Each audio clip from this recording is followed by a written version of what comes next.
y que la epilepsia sería la punta del iceberg y habría por debajo otra causa subyacente, pues por ejemplo una lesión cerebral o por ejemplo una enfermedad genética que estaría produciendo la epilepsia y el problema cognitivo, pero que entre ellas no tendrían tanta relación, ¿no? Eso es el concepto de encefalopatía del desarrollo, es decir, hay un neurodesarrollo que está alterado por una causa que está por debajo y esa causa está produciendo además epilepsia, ¿no? Esto es importante porque una de las principales causas va a ser la genética y tenemos que ser exigentes con el tipo de estudio genético que hacemos. El hacer un panel de genes de epilepsia hace 3 años no nos invalida tener un diagnóstico genético y las pruebas genéticas hay que hacerlas cada 2 o 3 años porque se siguen describiendo nuevos genes y se pueden hacer nuevos test genéticos, por ejemplo el exoma o el exoma en trío, ¿no? Que tienen más capacidad diagnóstica. Y hemos visto que muchas veces tener el diagnóstico nos va a permitir dirigir el tratamiento o si sabemos que el problema cognitivo tiene que ver con la causa y no con la epilepsia, a lo mejor podemos bajar la medicación y no estar bombardeando con medicación antiepiléptica a nuestro niño cuando en realidad eso no le va a beneficiar de ninguna manera, ¿no? También otra cosa importante será hacer una neuroimagen, una resonancia de alta calidad. ¿Por qué? Porque el poder definir dónde está la lesión, dónde está el problema, en qué parte del cerebro, no solo nos va a permitir operar y curar al paciente con una cirugía de epilepsia en algunos casos, sino que también nos va a ayudar a hacer una educación de precisión, como se intenta decir ahora, que es, pues mi niño tiene un problema de concentración y de planificación porque su problema es un problema frontal, vamos a dirigir la educación por ese camino. Yo creo que luego mis compañeros hablarán sobre eso. O si mi niño tiene un problema de tacto o de presión, pues vamos a intentar estimularle por ese lado. O si tiene un problema más de lenguaje por la lesión que tiene, vamos a intentar que otras áreas asuman esa función, ¿no? O sea que va a ser muy importante hacer un diagnóstico preciso y evaluar en conjunto al paciente, no solo con técnicas simples, ¿no? Esto también nos va a ayudar a veces a utilizar otras medicaciones, por ejemplo el metilfenidato, el famoso Concerta, o Rubifen, que es un fármaco que se utiliza para mejorar la atención. Durante muchos años se ha pensado que no se podía dar en epilepsia y ahora vemos que los chicos con epilepsia que tienen problemas de atención también se benefician de utilizar metilfenidato. O sea que hay muchos mitos que se van actualizando y que tenemos que estar atentos para poder intentar beneficiarnos al máximo, ¿no? Y de la misma manera, según la causa de la epilepsia que veamos, hay algunas en las cuales se puede eliminar el tratamiento y eliminando el tratamiento antiepiléptico mejorará también la cognición, ¿no? Ese freno que produce el tratamiento a veces cuando está a dosis altas disminuirá. Y esto muchas veces lo hemos hecho completamente a ciegas, es decir, utilizábamos algoritmos muy generalistas. Por ejemplo, si lleva 2 años sin crisis, le quitamos la medicación. Bueno, esto, que antiguamente lo hacíamos a ciegas, ahora lo podemos hacer de manera más dirigida. Y si tenemos una resonancia correcta, si tenemos un electroencefalograma prolongado de al menos 6, 12 horas, a poder ser 24 horas, que es el de más calidad y que incluye el sueño, y además tenemos un estudio genético con una causa, esto nos va a permitir tomar decisiones de si se puede quitar el tratamiento, si se puede disminuir o si hay que seguirlo igual. Por ejemplo, recientemente hemos publicado un artículo, una investigación multinacional con la Asociación de Pacientes PCH19, en la cual hemos analizado si los chicos con PCH19, cuando están controlados de las crisis más de 3, 5 años, se les puede quitar el tratamiento. Y hemos visto que, por ejemplo, en este tipo de epilepsia no se debe quitar, porque se pueden volver incluso farmacoresistentes, refractarios, después de eso. O sea que fijaos la importancia de buscar y ahondar en ese diagnóstico. Si hacemos pruebas genéticas correctas y no conseguimos el diagnóstico, porque solo lo conseguimos en el 50%, solo es un porcentaje importante, pero quedará un 50% que no lo conseguimos, pues al menos lo he intentado, ¿no? Y tenemos que seguir haciendo pruebas en el futuro porque los medios diagnósticos se van modernizando. Y otra cosa importante es sentarnos con el niño, con la familia y analizar el entorno educativo, ¿no? Cómo está interaccionando la epilepsia o su problema cognitivo con la situación en el colegio o en el instituto. Y esto va a ser importante porque los chicos con epilepsia, los chicos con discapacidad son más vulnerables al bullying, reciben más bullying que el resto de los niños. Entonces, esto hay que estar muy atentos porque muchas veces el problema de aprendizaje no tiene que ver con el tratamiento, no tiene que ver con la causa, no tiene que ver con la epilepsia directamente, sino que tiene que ver más con estos factores. Y bueno, el último caso que comentábamos sería un adolescente. En este caso, una chica de 14 años con una epilepsia controlada, en principio desde hace años, pero que reaparecen las crisis epilépticas y comienza a rendir peor en el colegio. Entonces, de nuevo, tenemos que hacer una nueva historia clínica, revisar un poco, a veces simplemente preguntando a la familia y preguntando al paciente exhaustivamente, vemos que no estaba 100% controlado, que nos cuenta pequeños episodios, le hacemos un registro y lo vemos. E incluso a veces podemos ver episodios que son no epilépticos, ¿no? A lo mejor parece que está teniendo nuevas crisis y en realidad a lo mejor son crisis disociativas o crisis psicógenas que a veces se dan en las personas con epilepsia que llevan controladas un tiempo. Tenemos que revisar los fármacos y las dosis, porque muchas veces nos pasa que se descontrolan las crisis y sobretratamos, ponemos tratamiento de más, y esto al final está produciendo más daño que beneficio.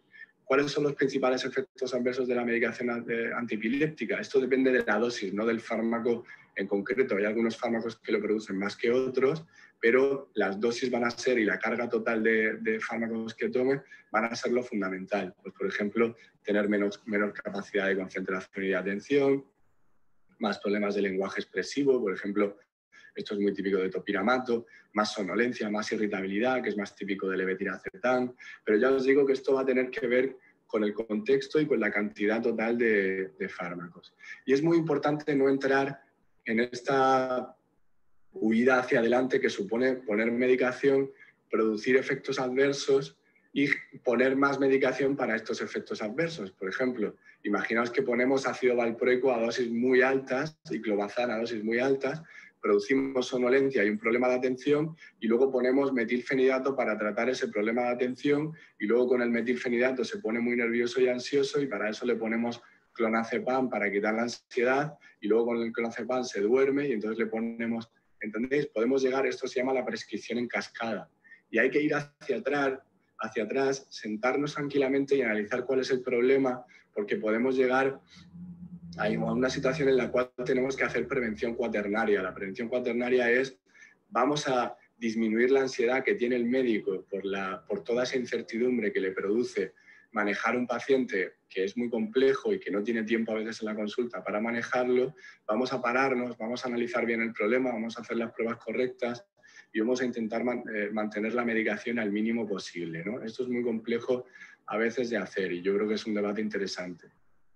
Bueno, y tenemos que ver también, de nuevo, revisar las causas, ¿no? Porque muchas veces hay niños que se controlan fácilmente de la epilepsia de pequeños, no se les diagnostica bien y no se hacen las pruebas correctas, luego se les elimina el tratamiento porque se siguen algoritmos o pautas como muy generalistas, a los 2 años se pueden quitar los tratamientos y luego se vuelven refractarias en la adolescencia, ¿no? Entonces, si es una causa inmunológica, pues tiene tratamientos específicos como corticoides, inmunoglobulinas, etcétera, y a veces tenemos que evaluar para cirugía, porque muchas de esas causas son tratables y curables quirúrgicamente. Esta es una serie que hemos publicado en la revista de neurología, en la cual vemos cómo poniendo electrodos profundos y a veces haciendo termocoagulación o láser, que son lesiones pequeñas muy dirigidas, podemos curar al paciente o al menos disminuir la medicación antiepiléptica que necesita, ¿no?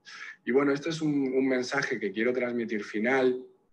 Claro, todo esto de lo que he estado hablando requiere de un estudio diagnóstico, de un sentarse con la familia, con el paciente, con los padres, analizar el problema de una manera muy exhaustiva y esto no se hace con mucha frecuencia y es muy importante el tenerlo en cuenta. Esto es un trabajo que enviamos al Congreso Americano de Epilepsia el año pasado, antes de toda la pandemia, fue en Baltimore, en el cual analizábamos cómo de bien se estudiaban los chicos que tenían epilepsia y problemas cognitivos. Y lo que vimos es que la mayoría estaban muy mal estudiados. No tenían vídeo EG correcto, no se les había hecho resonancias, no se les había hecho estudios genéticos y que a mayor edad peor era el estudio, ¿no? El adulto que a lo mejor está institucionalizado, que ya se ha perdido un poco la esperanza, que los neurólogos no le han estudiado en su momento, pues porque se pensó que a lo mejor era una asfixia perinatal, que es lo típico. De esto hace poco, por ejemplo, diagnosticamos de una epilepsia genética a un chico ya adulto de 20 años y la madre, cuando le dimos el diagnóstico, se nos echó a llorar de decir, joder, es que toda la vida he pensado que era un problema del parto y yo había estado con mi conciencia ahí culpándome y ahora me dices que es un problema genético, que es totalmente azaroso y de alguna manera esto como que me da dignidad, me da respuestas. De hecho, luego también pudimos elegir un tratamiento un poco más dirigido. O sea que fijaos que cambia mucho la película si somos capaces de desengranar la situación y dar nombres más específicos a lo que está pasando, ¿no? Y bueno, estamos abiertos a todas las preguntas que queráis hacer.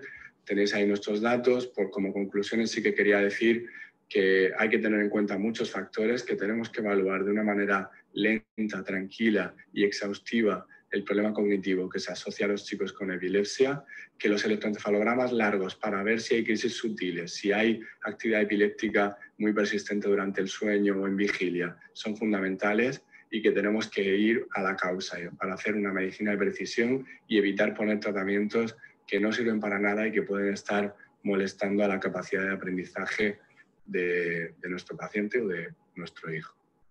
Bueno, pues esto es todo. Muchas gracias.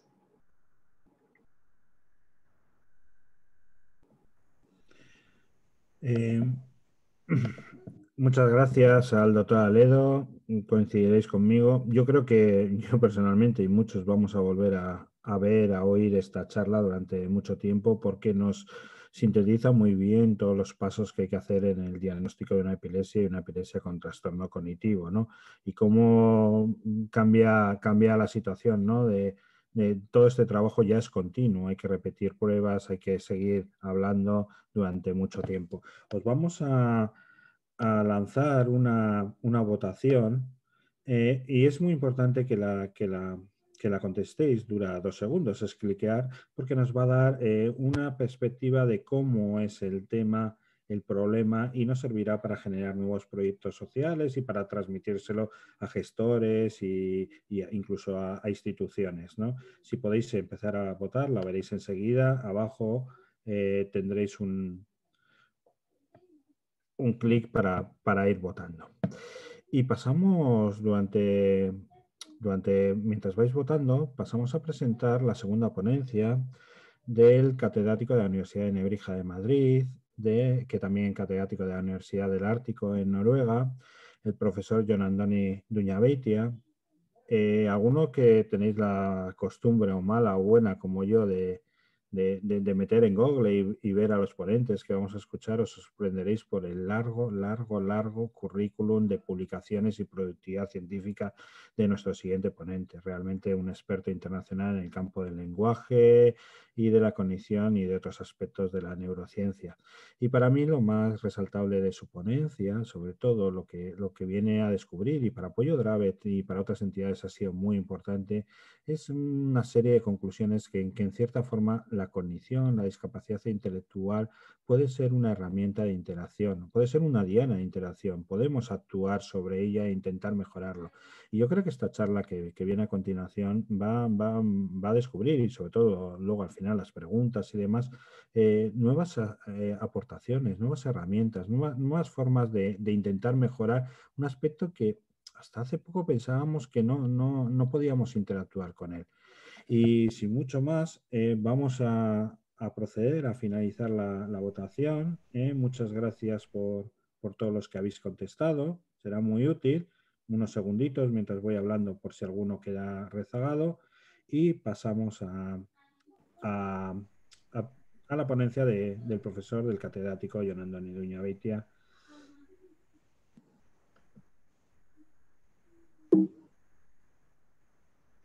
Hola, ¿qué tal?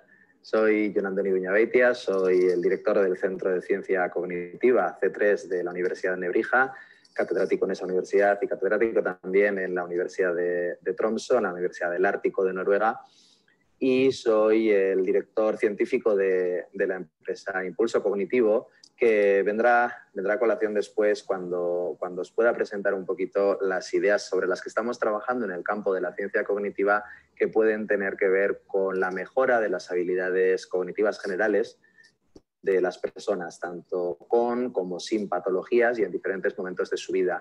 Por eso la charla que compartiré hoy con vosotros tiene como título Las mejoras cognitivas desde la neurociencia.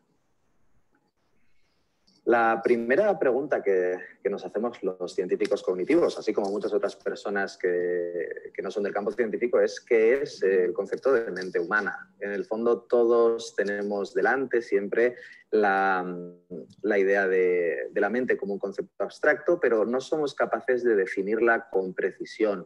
Sabemos que tiene que ver con el pensamiento. Mucha gente la relaciona con la memoria, con la atención, con la emoción, con el lenguaje, pero realmente no somos capaces de afinar bien cuando buscamos una definición precisa de lo que es la mente humana.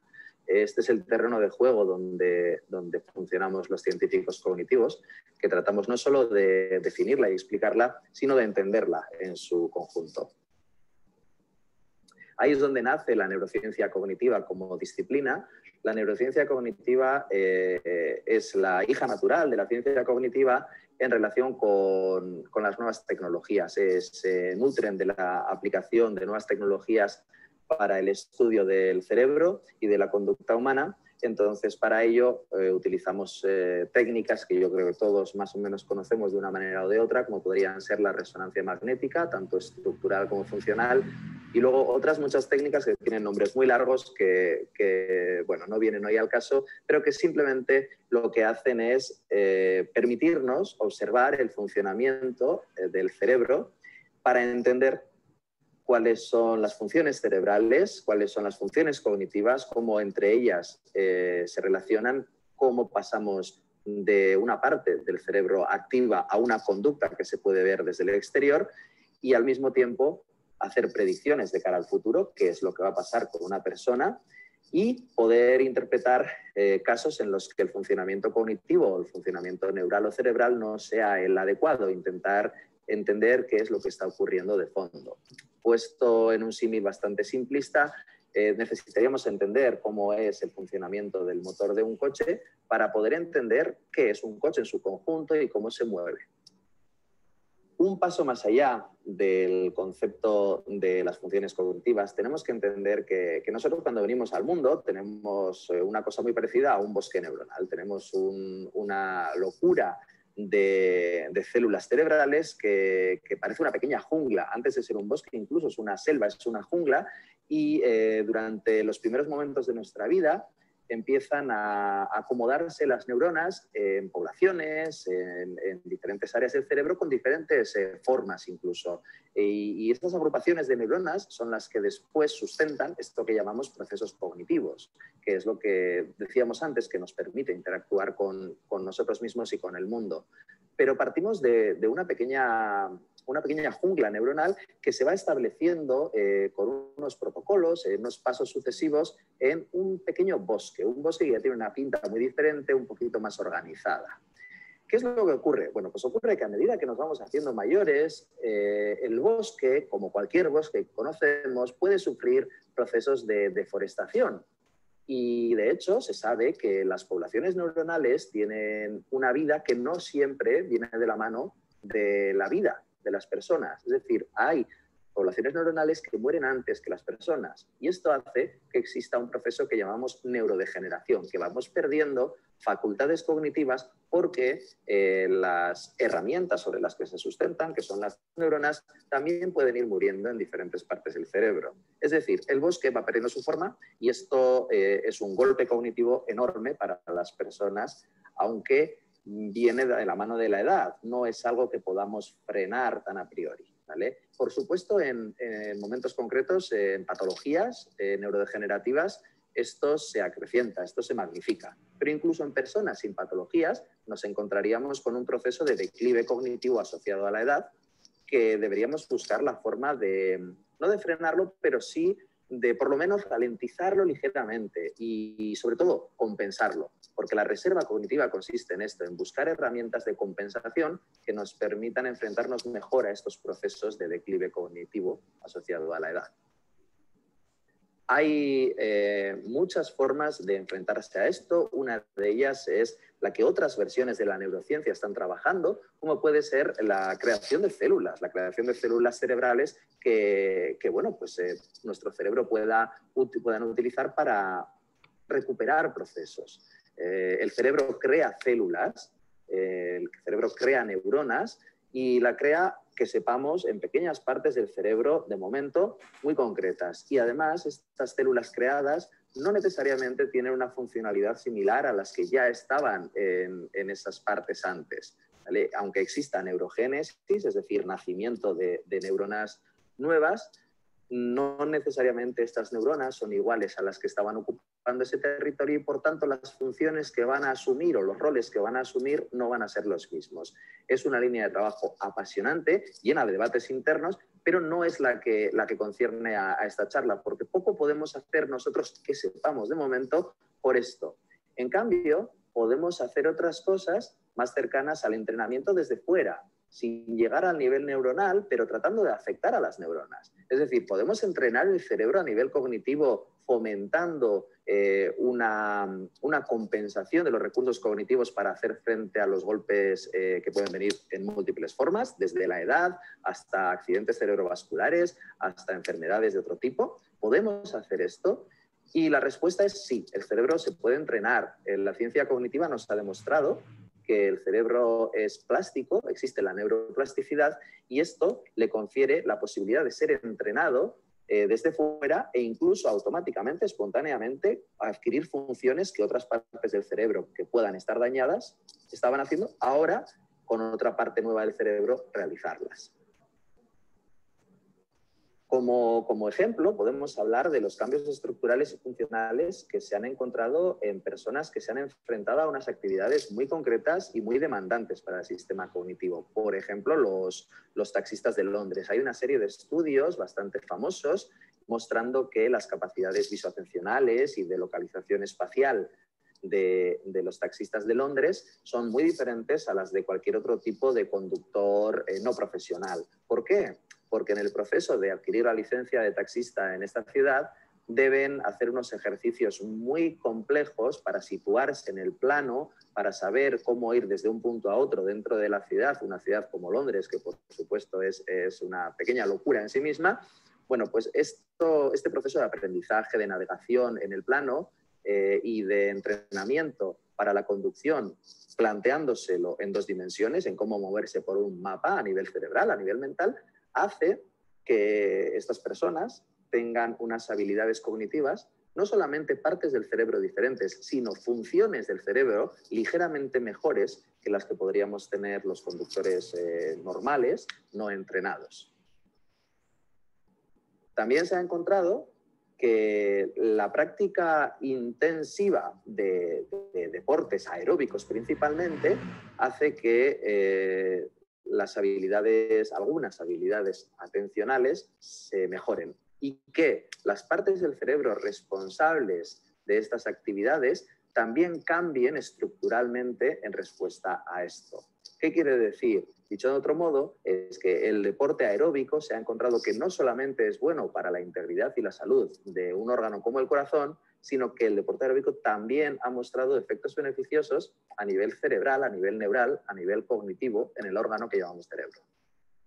Y cosas un poquito más cercanas al campo educativo, podríamos pensar en el gran cambio que sucede tanto funcional como estructuralmente en el cerebro durante la etapa escolar.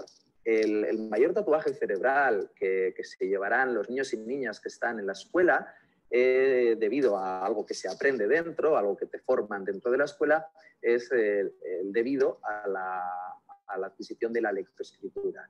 Los niños y niñas cuando entran en la escuela generalmente no tienen una exposición tan formal o reglada a la letra escrita, y el proceso de adquirir esta mecanización de la asociación letra-sonido, grafema-fonema, hace que, bueno, requiere unos recursos tan grandes del cerebro, una reconfiguración tal en el cerebro que acaba dejando un pozo estructural, cambiando la configuración física del cerebro ligeramente y, sobre todo, dotándonos de una función que es crítica después para nuestra vida, como es la capacidad de leer.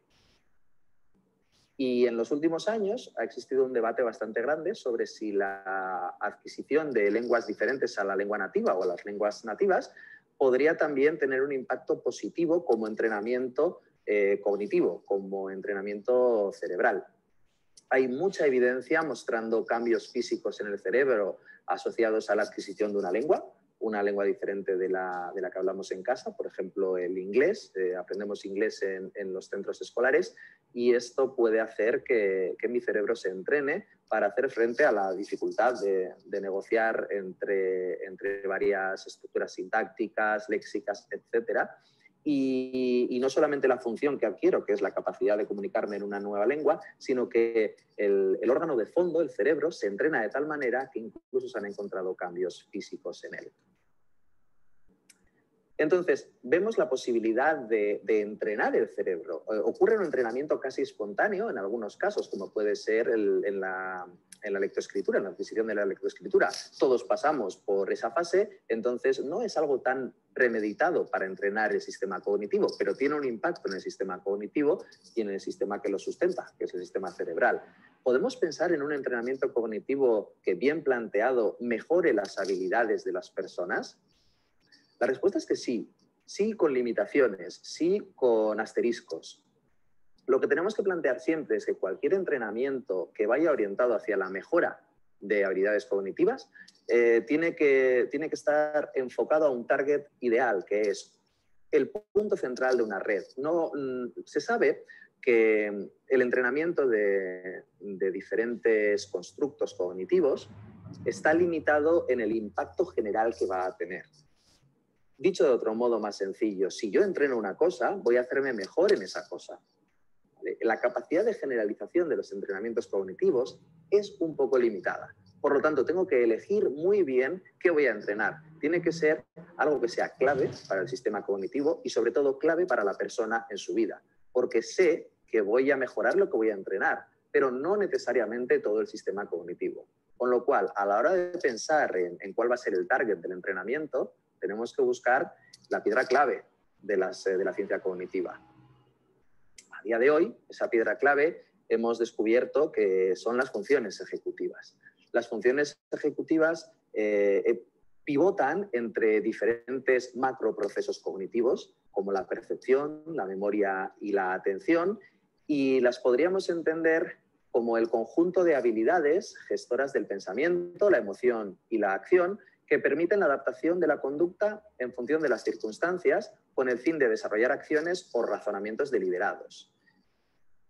Las funciones ejecutivas residen, por así decirlo, en una parte prefrontal del cerebro, la parte de aquí delante del cerebro, y se pueden dividir en función del postulado teórico que más nos guste, pero en general coincidimos bastante en el campo de la ciencia cognitiva en que los procesos de actualización de la información, los procesos de flexibilidad cognitiva y de inhibición de distractores son las grandes patas o bases de las funciones ejecutivas, junto a algo que tomamos prestado del campo de la memoria, que es el aspecto de la memoria operativa o memoria de trabajo. La capacidad de tener durante unos segundos en la cabeza, en la mente activos diferentes puntos de información y operar con ellos. Esto es cuando nos dicen un número de teléfono y debemos memorizarlo. Bueno, son muchos dígitos, tenemos que recuperarlos para volver a apuntarlos en un papel. Bueno, esta capacidad de memoria de trabajo, de guardar esos dígitos en la memoria y volcarlos en otro formato, esto es lo que entendemos como memoria operativa. Hay un montón de tareas que podemos plantear desde el campo de la ciencia para medir las funciones ejecutivas y, de hecho, así se ha hecho durante años y años. Llevamos casi 50 años trabajando sobre funciones ejecutivas, especialmente aquellas que tienen que ver con la parte de la inhibición, y hoy sabemos que en tareas como dime hacia dónde apunta la flecha central, y tenemos una flecha central que apunta hacia la derecha, pero que en algunos casos viene flanqueada, viene acompañada de flechas concordantes, en el caso de arriba, en el caso del verde. Entonces podríamos decir que va hacia la derecha sin demasiado problema. En el caso del medio, en el caso del sombreado en amarillo, lo que veríamos es que no tenemos información ni concordante ni discordante, podríamos decir que eso apunta hacia la derecha sin pena ni gloria, pero en el caso de abajo, decir que apunta a la derecha implica necesariamente olvidarnos, inhibir la información que está viniendo de la mano de las flechas de los laterales, que nos dicen que es hacia el otro lado. ¿Vale? Estos son ejemplos clásicos de tareas de laboratorio que sabemos que miden esto desde hace muchísimos años. Otro ejemplo clásico es el de la incongruencia entre la magnitud y la forma física. Si yo os pregunto por qué número es el que físicamente es más grande de cada par, y empezamos por arriba, por el verde, veríamos que el 8 es el físicamente más grande, no tendríamos mucho problema en decirlo, y además coincide que la magnitud de este número es también mayor que la del otro, es decir, el 8 es más grande que el 1 en la línea numérica y además físicamente es más grande. Es información concordante. En el caso del medio tenemos un 2 y otro 2. Bueno, tomaríamos la decisión sin información ni concordante ni discordante, simplemente en función de cuál es más grande físicamente. Y en el caso de lo que está sombreado en rojo, lo que veríamos es que tendríamos que decir que el 1 es más grande que el 8. Y eso va un poco en contra de nuestra línea mental numérica, que nos dice siempre que el 8 es más grande que el 1. Y este ejemplo yo creo que es el que más cercano será para todos. Todos conocemos el efecto Stroop, igual no por el nombre, pero sí en lo que consiste, que es decir en qué color está escrita cada palabra. Arriba tenemos que decir que está escrito en azul y además es concordante con la palabra, porque azul está escrito en azul. En el medio tenemos gato escrito en azul. No nos costará mucho decir que está escrito en azul. Pero abajo tenemos azul, la palabra azul, escrita en amarillo. Y decir que está escrito en amarillo implica inhibir aquello que está escrito realmente, que es la palabra azul y que va en otra dirección. Bueno, esto son ejemplos de cómo medir las funciones ejecutivas en el laboratorio. El estudio científico de las funciones ejecutivas y su relación con diferentes patologías, enfermedades o situaciones de las personas tiene una trayectoria muy larga. Y en el caso de la epilepsia no es menos. En los últimos 15 años hemos visto un florecimiento de estudios que han relacionado las funciones ejecutivas y los procesos cognitivos asociados a diferentes tipos de epilepsia en diferentes poblaciones con epilepsia, especialmente la población infantil. Así nos encontramos artículos desde principios de los 2000 indicando que hay disfunciones o déficits en las funciones ejecutivas de población pediátrica o infantil con diferentes tipos de epilepsia. Los artículos consistentemente muestran que hay un impacto directo en algunas funciones ejecutivas concretas que se relacionan con los aspectos inhibitorios y con la memoria en población pediátrica con epilepsia. Y esto nos abre las puertas a, primero, una medición más adecuada de las funciones ejecutivas en esta población. Necesitamos saber cómo están las funciones ejecutivas en la población pediátrica infantil con epilepsia, también en los adultos. Y segundo, una posibilidad de intervención, porque si encontramos esos aspectos deteriorados, podremos incidir conductualmente sobre ellos. La cuestión es si podemos ser capaces de medir con precisión, sin necesidad de que cada persona pase por un laboratorio, estas funciones ejecutivas que son tan críticas para nuestra vida. Es decir, podemos desarrollar herramientas que saquen del laboratorio esta buena práctica de medición y las acerquen a la sociedad para medir tanto la actualización como la inhibición, como la memoria operativa o la flexibilidad. De nuevo, la respuesta es sí, se puede hacer, porque la gente que trabajamos en laboratorio somos conscientes de que estos paradigmas no son exclusivos de los científicos de bata blanca y que con cierto nivel de precisión y con una adecuación de materiales se pueden implementar en cosas que tengamos todos más cercanas, como podrían ser ordenadores o tabletas. La idea del perfilado cognitivo es muy similar a la de la del estudio de la eficiencia energética de una casa. Cuando vamos a comprar una casa o alquilar una casa o vender una casa, nos piden muchas veces la tarjeta de identificación de la eficiencia energética, cuánto consumo realiza esta casa, para saber cuál es la calidad de sus materiales y bueno, pues cómo de ecológicamente amigable es y cuánto trabajo realmente requiere para la reconstrucción, por ejemplo, ¿no? Y esto nos sirve muy bien para entender qué es lo que tenemos delante y sobre qué debemos trabajar. Podremos ver las fortalezas de la casa y podremos ver también cuáles son sus debilidades para hacer un trabajo mucho mejor orientado. Bueno, esta es la idea del perfilado cognitivo basado en las funciones ejecutivas, pero planteado sobre la persona. Entender cuáles son sus debilidades cognitivas y cuáles son sus fortalezas cognitivas para poder intervenir de la mejor manera posible. Y esto es una intervención que no necesariamente es médica, puede ser una intervención educativa o sociosanitaria. ¿Y cómo podemos hacer esto? Primero sacándolo del laboratorio. El laboratorio fijo, el laboratorio conocido de los científicos, paredes blancas y batas blancas, ha de romperse, ha de abrirse para poder presentar esta información a la sociedad, al usuario final, de una manera mucho más sencilla. Para eso podemos utilizar lo que los científicos entendemos como laboratorios móviles, que son los dispositivos de nuevas tecnologías que todos tenemos. Todos tenemos un teléfono, todos tenemos tabletas o ordenadores al alcance, al menos en los países desarrollados. Bueno, ¿por qué no desarrollar modos de testeo de perfilado cognitivo basados en estas plataformas, en estos dispositivos? Y como os decía, hay empresas que han nacido con la idea de poder sacar los laboratorios a la calle, manteniendo la integridad científica al máximo posible. Es decir, que de una manera rigurosa, que es lo que la ciencia hace, buscar la replicabilidad y la generalización de los datos, hacer eso mismo, pero acercándolo a la sociedad, acercando los paradigmas de investigación para convertirlos en paradigmas de testeo cognitivo, de perfilado cognitivo. Impulso Cognitivo es una de estas empresas. Nuestro objetivo es muy sencillo, es ofrecer herramientas de precisión en el cribado o en el fenotipado cognitivo, es decir, sacar buenas fotografías al funcionamiento cognitivo de las personas de diferentes edades, desde población escolar hasta personas con procesos neurodegenerativos o ciertas patologías, para poder entender cuál es el certificado de eficiencia energética de estas personas y así poder trabajar sobre los aspectos más debilitados, apoyándonos en aquellos que son más sólidos. Hacer un barrido sobre las funciones ejecutivas de las personas para entender cómo están los procesos de actualización, de flexibilidad cognitiva, de memoria operativa, de inhibición y ofrecer herramientas de entrenamiento basadas justo en los procesos que han de ser entrenados. Es decir, ser precisos en la medición para hacer intervenciones de calidad.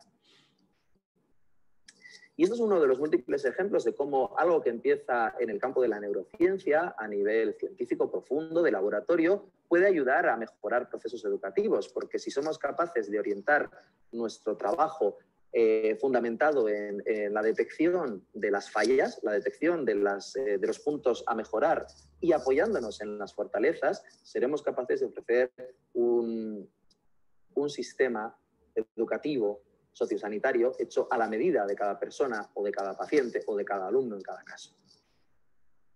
Y para eso es fundamental que estemos todos en el mismo barco. Yo creo que la clave de esto es que tanto investigadores básicos como investigadores aplicados, como gente que está en activo en el campo psicosocial, educativo, biomédico, nos pongamos a trabajar de la mano para juntar herramientas y, sobre todo, ofrecer la mejor respuesta posible a las necesidades de cada persona, ya no de cada colectivo, sino de cada persona. Y esa persona puede ser, como decía, un paciente, o un estudiante, o una trabajadora, o una ciudadana. Y estamos todos ahí para crear una respuesta integral, que es lo que yo creo que ha faltado durante mucho tiempo. Poner a la persona en el centro y que cada uno aporte su conocimiento para poder responder de la mejor manera posible a las necesidades que pueda surgir. Los neurocientíficos o los científicos cognitivos somos una pata en todo esto. Por supuesto, no somos ni la más importante ni la única, pero sí debemos estar ahí junto con otros agentes, como pueden ser las familias, los servicios médicos, las empresas que ofrecen productos bien orientados o la política incluso. Y bueno, decir que simplemente estos son los primeros pasos de traslación de la información desde la ciencia cognitiva a la sociedad, pero que confiamos en que sea una carrera de larga distancia y que nos gustaría que mucha gente nos acompañase en este proceso. Muchísimas gracias. Pues muchas gracias a John por la ponencia. Mientras Ivana va a presentar la siguiente charla, bueno, primero, en primer lugar, decir que Apoyo otra vez ya recoge el guante, ¿no?, de los neurocientíficos y va a colaborar muy estrechamente para trasladar todas esas cosas que ya están viendo en el laboratorio a nuestros afectados y afectadas, ¿no? Será una cosa importante el año que viene. Y voy a lanzar una segunda votación. Me gustaría que colaborarais estupendamente como habéis hecho antes para poder obtener información mientras mi compañera moderadora Ivana presenta la tercera ponencia. Bueno, la tercera ponencia es de Arantxa Mocora, del Liceo Azular, psicóloga que lleva muchos años trabajando en el mundo educativo, en el Liceo Azula, en el País Vasco, y gracias a su trabajo es uno de los ejemplos de referencia en trabajar en aspectos de inteligencia emocional. Así que, bueno, ahora en un ratito Ana va a estar pasando el video, así que bueno, le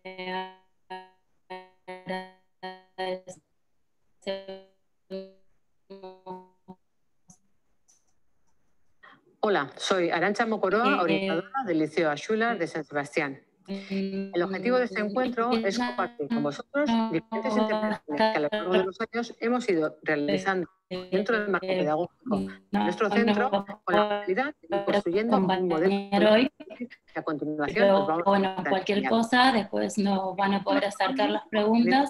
Es un reconocimiento a todos estos niños que con sus distintas discapacidades, trastornos del desarrollo, nos hacen cuestionarnos todavía más la escuela. Sus capacidades, intereses, necesidades, así como su bienestar físico y emocional, nos hacen romper marcos mentales, espaciales y temporales e ir un poquito más allá. A continuación, Aitor Uriondo, director de la Ikastola, os va a hacer una breve presentación de ella. Arratsaldeon, hola a todos y a todas. Lo primero, agradecer la invitación a participar en este webinar a todos los organizadores y colaboradores.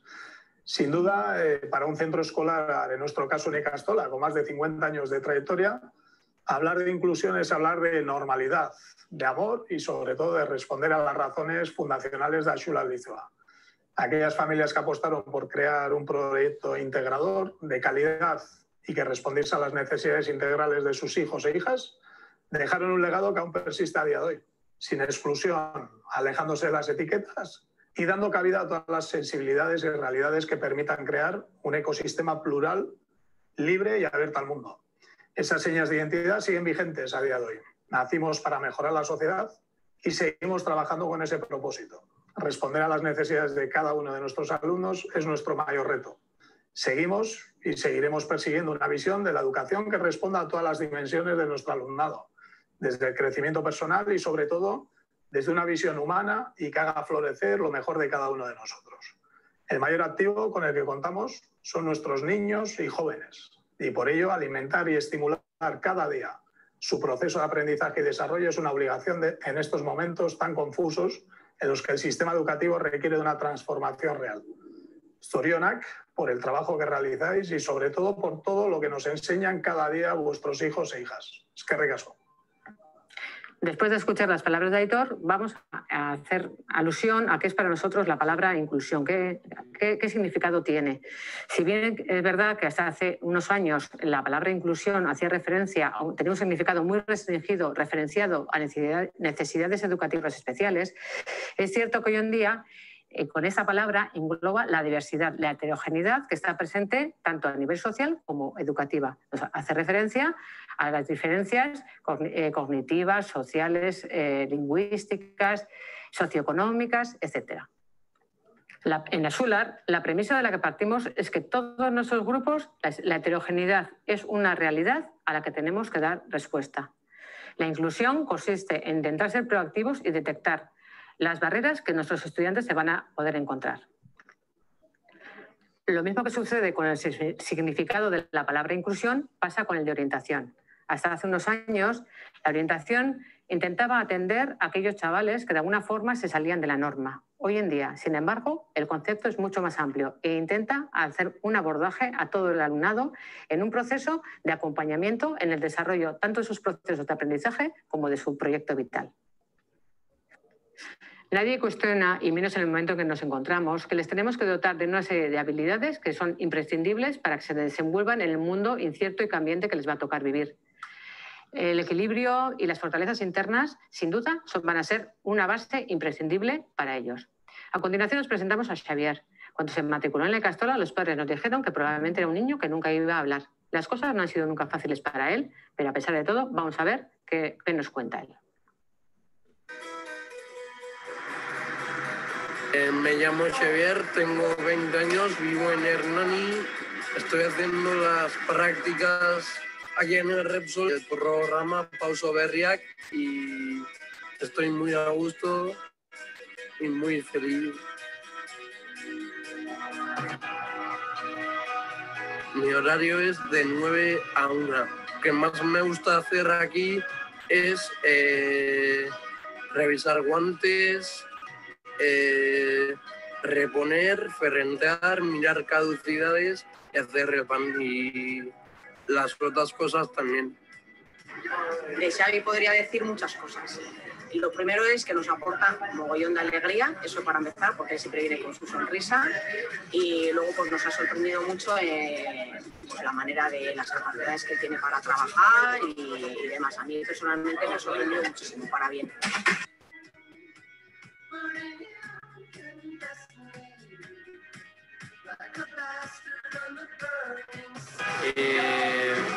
Bueno, pues Xavi, la verdad que en cuanto llegó aquí, las tareas que comentaban, bueno, era un poco de apoyo, de ayuda, pero luego eso se ha convertido con el tiempo en una relación de amistad y sobre todo de moral, ¿no? O sea, nosotros con toda alegría.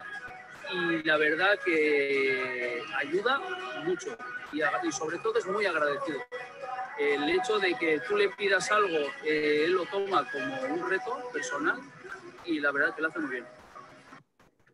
La responsabilidad de la orientación es compartida por el tutor, el equipo docente, el departamento de orientación y los equipos de actuación externa. En lo que a mí me compete, el departamento de orientación desde hace muchos años mantiene unas líneas de actuación. No disponemos de un recurso de aula de apoyo como espacio central de atención a niños que tengan determinadas características. Nuestra apuesta siempre ha sido la intervención desde el aula, desde el aula ordinaria, en colaboración estrecha con el tutor y la familia. Utilizamos el material de aula como base de intervenciones específicas. Nos aprovechamos de ello porque pensamos que con ello incidimos en la motivación e interés de los niños. Esto es, el material podemos utilizar el material manteniendo el mismo objetivo que el aula o podemos modificar el objetivo y atender al objetivo que tenemos en el niño, pero utilizando la misma base, el mismo hilo que es el que se van a encontrar dentro del espacio de trabajo. Por otra parte, desde hace más de 15 años hemos empezado a analizar y apoyar propuestas de metodologías activas y colaborativas y también a impulsar programas de inteligencia emocional. Somos muy conscientes del papel que tienen las emociones en los procesos de enseñanza-aprendizaje, pero no solo en ellos, sino también a la hora de tomar decisiones o a la hora de las relaciones. Y por lo tanto, nuestra apuesta ha sido intervenir sobre ello. Hemos implantado programas como el KIVA, de prevención del acoso escolar, las estrategias de trabajo colaborativo, del IKKI, y hemos desarrollado también un proyecto de convivencia y de coeducación. Respecto al papel del tutor, sin duda, lo que tenemos que decir es que es fundamental. Acompaña el desarrollo de la persona en colaboración con la familia, además de ser un gestor de aula una de cuyas principales funciones que tiene que desarrollar es crear un clima positivo de convivencia dentro del grupo. Es el que guía en la construcción del conocimiento, interviniendo de manera intencionada en el desarrollo de las habilidades lingüísticas y del pensamiento. Y además, como hemos dicho antes, tiene una implicación y un compromiso ante la tarea de dar respuesta a las necesidades de todo el alumnado. A mi lado está Arantxa, coordinadora de educación infantil. Arantxa, ¿tú qué dirías que se encuentran las familias al iniciar la escolarización en escolar? Bueno, nosotros tenemos mucha cercanía y comunicación constante con todas las familias, pero sobre todo somos muy sensibles con familias que tienen algún hijo o alguna hija con alguna discapacidad, una disincronía de desarrollo, y para nosotros estos casos, pues bueno, son un reto. Los niños perciben de nuestra parte pues una actitud positiva, una mirada adecuada y por consiguiente, ¿qué es lo que hacen los demás niños? Pues nos imitan y nos copian. Esto es muy importante, ya que te encuentras que son los mismos niños los que muchas veces te vienen a ayudar, a decirte que le puede pasar una cosa o te van avisando de cosas. Hay que recordar cómo la cuidaban cuando estuvo en infantil, cómo la cuidaban el resto de los niños, ¿no? A Nora. Se preocupaban mucho cuando tenía alguna crisis o, bueno, estaban muy pendientes de ella. Y eso mismo hace que se cree una sensibilidad especial y esa misma sensibilidad especial la transmiten a las familias y al final pues todos lo compartimos, todo se comparte con nosotros. En el caso de Nora contábamos siempre con un auxiliar y con la colaboración directa con las familias. Siempre estaba uno de los dos cerca de la Icastola y por eso mismo también nos sentíamos muy protegidos. Y ante la pregunta de ¿cómo es Nora? Pues Nora es una niña feliz, siempre la ves contenta. Buscaba siempre la relación constante y busca hoy en día también la relación constante con los demás, con sus amigos, como ella les llama mis lagunak, y con el adulto. Ella era feliz cuando teníamos alguna actividad fuera de la Icastola, simplemente montando en el autobús. Ella, yo creo que para el resto de los niños es una cosa muy, muy normal, el montar en el autobús para ella era una fiesta. Era igual a dónde íbamos a hacer la actividad, era montar en el autobús para ella era la bomba, digamos. Y otra cosa también que recuerdo es los cumpleaños, cómo viven los cumpleaños. Pues empieza desde 2 días antes allá a cantar el Soriona y tal. Es una niña que lo vive todo muchísimo. Y entonces ahora veréis unas imágenes y en ellas veréis pues, que el contexto fue enriquecedor, segurizante y adecuado para ella.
Bueno, aquí tenemos a Itziar, es la coordinadora de la etapa de primaria y nos va a contar un poco, referido a este tema, cómo sería el proceso de acompañamiento en esta etapa, en la etapa de primaria.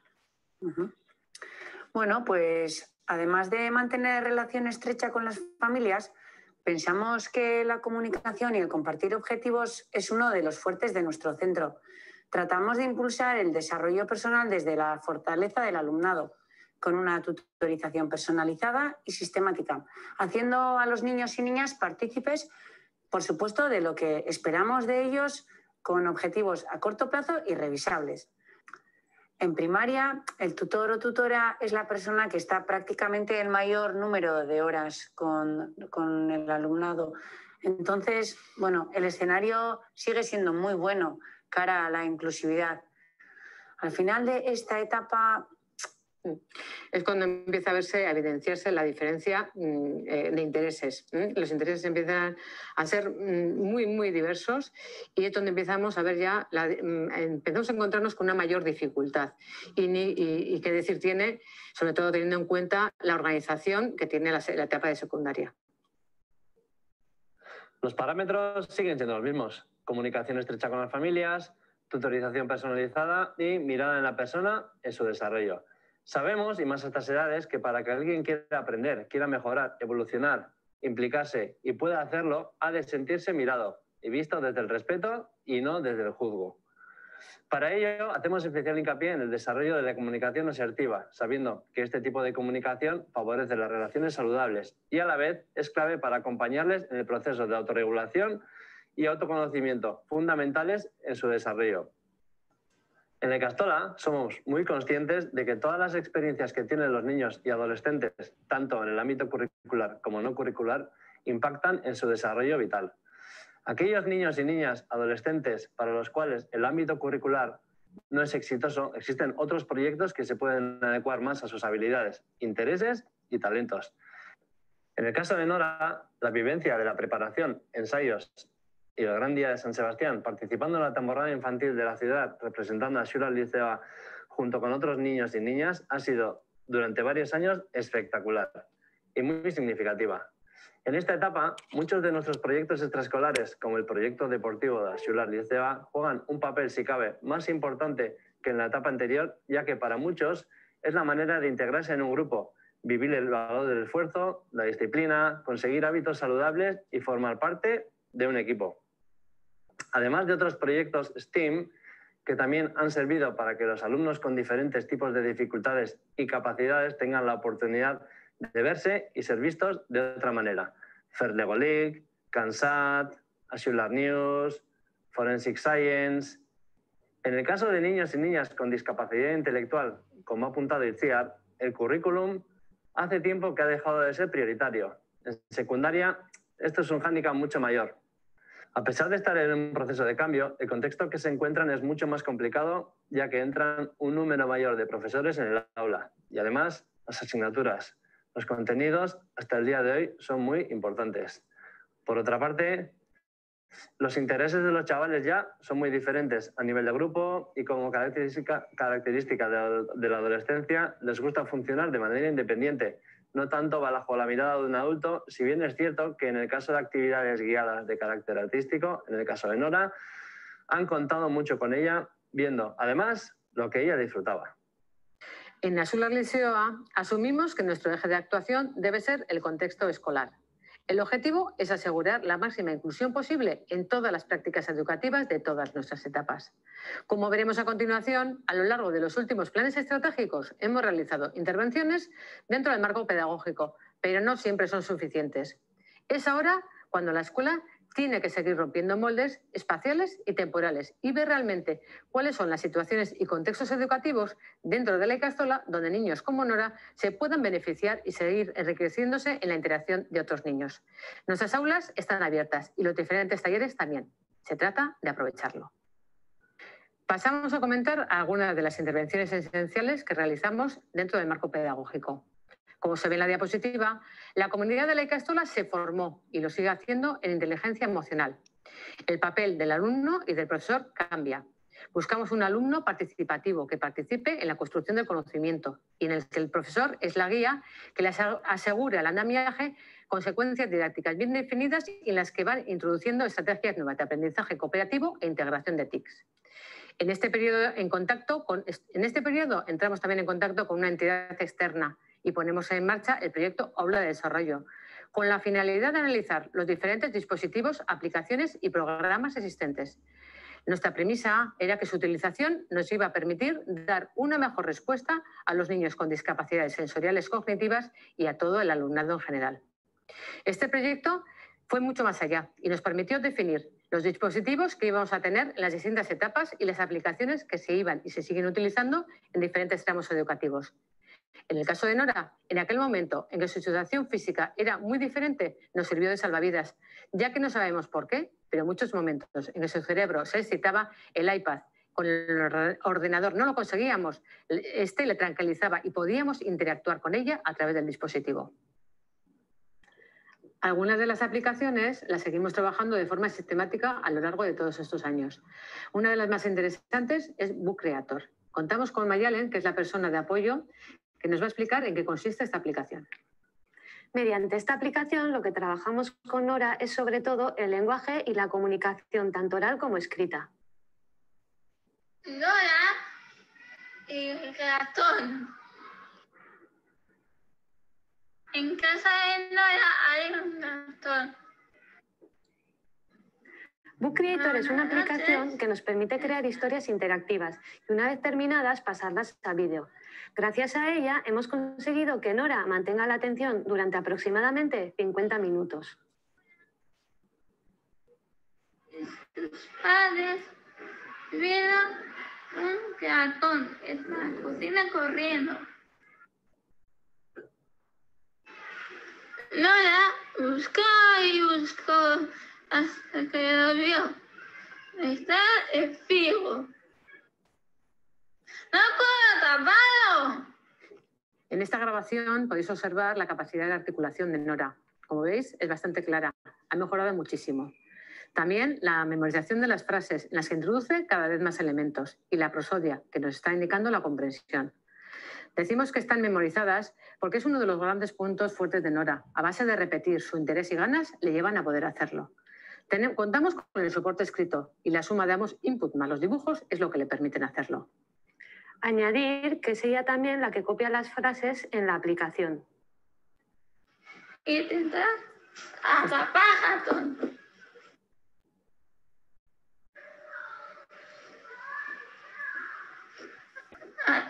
Al día siguiente, el Aitá puso un seco en la cocina.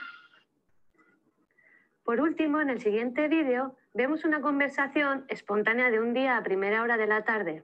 Su comprensión del lenguaje es muy literal, pero con apoyo sale del bucle y va más allá.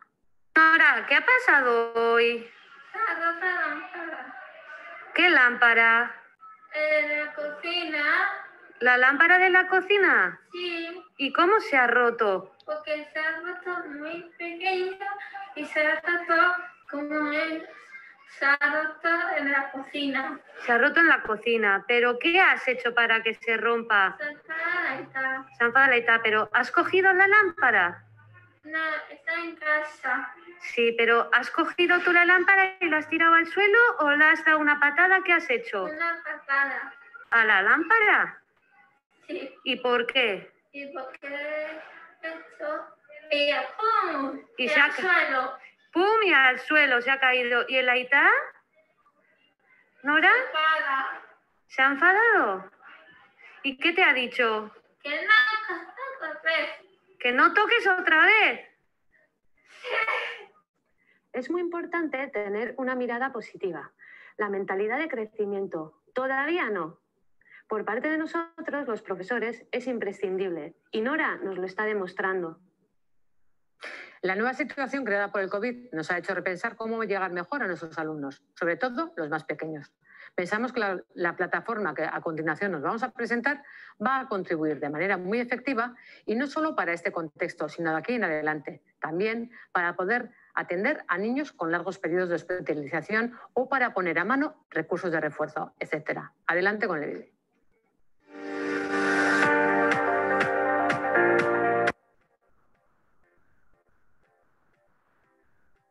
Scooby es una plataforma online de aprendizaje mediante retos educativos en realidad aumentada y realidad virtual disponible tanto para alumnos como para padres y madres.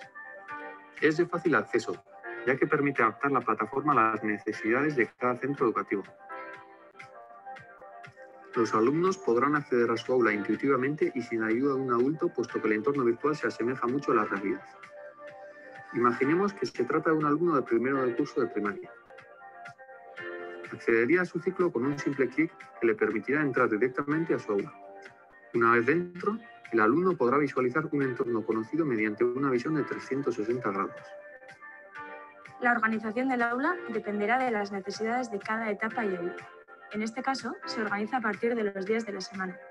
pero no habría problema en hacerlo de diferentes formas, como por asignaturas o trimestres. Se trata de una plataforma integradora, puesto que nos permite incorporar varios recursos en un mismo entorno, como por ejemplo fichas interactivas, contenido multimedia o unión a otras plataformas. Volviendo a nuestro diseño, es importante resaltar que será el profesor quien elija a qué contenido tendrán accesibilidad los alumnos, dependiendo de los objetivos de cada semana. Los contenidos estarán disponibles siempre que el alumno los haya realizado previamente. Por todo esto, consideramos Scooby una herramienta clave y motivadora en el proceso de aprendizaje. Con este diseño hemos conseguido dar una respuesta efectiva y de calidad a la diversidad de nuestro alumnado. En nuestro caso, nos ha permitido hacer un seguimiento del trabajo de aula de una manera autónoma e independiente para afrontar esta complicada situación creada por el virus. De cara al futuro, se nos abre una gran puerta para seguir ofreciendo soluciones a cualquier contratiempo que pueda darse.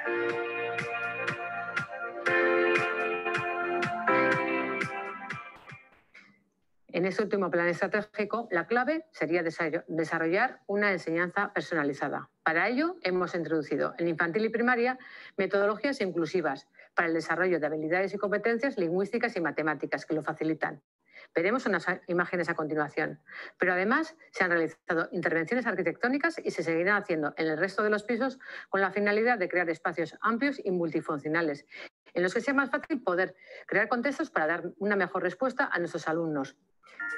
Las metodologías inclusivas se basan en crear entornos inspiradores que les inviten a aprender y desarrollar su potencial. Para conseguirlo, la clave es la presentación de los contenidos y destrezas matemáticas y lingüísticas con criterio didáctico, diseñadas por expertos con amplia experiencia y recorrido en el ámbito educativo. Las estrategias metodológicas utilizadas son inclusivas. Todos los alumnos y alumnas, sea cual sea su estilo de aprendizaje o sus dificultades, se benefician de ellas. Activas. Los alumnos y alumnas participan, crean, se hacen preguntas, lanzan hipótesis, argumentan, reflexionan, relacionan y buscan información. Mediante retos, problemas o situaciones diversas deben encontrar soluciones diferentes que les vaya a permitir construir de manera sólida el conocimiento. Personalizadas. Respecto a los ritmos de aprendizaje, ofrecen al alumno un itinerario personalizado de evaluación y refuerzo continuado. Colaborativas. Los alumnos y alumnas trabajan de forma conjunta con el objetivo de resolver un mismo problema. Creativas. Los alumnos y alumnas se enfrentan a situaciones desconocidas, tienen que diseñar estrategias para resolverlas, analizar posibles soluciones y plantearse nuevas preguntas promoviendo el pensamiento creativo. En Axular Liceo compartimos completamente esta manera de entender la educación. Por ello apostamos por integrar herramientas y aplicaciones didácticas acordes a esta filosofía. En matemáticas, la propuesta elegida es Innovamat.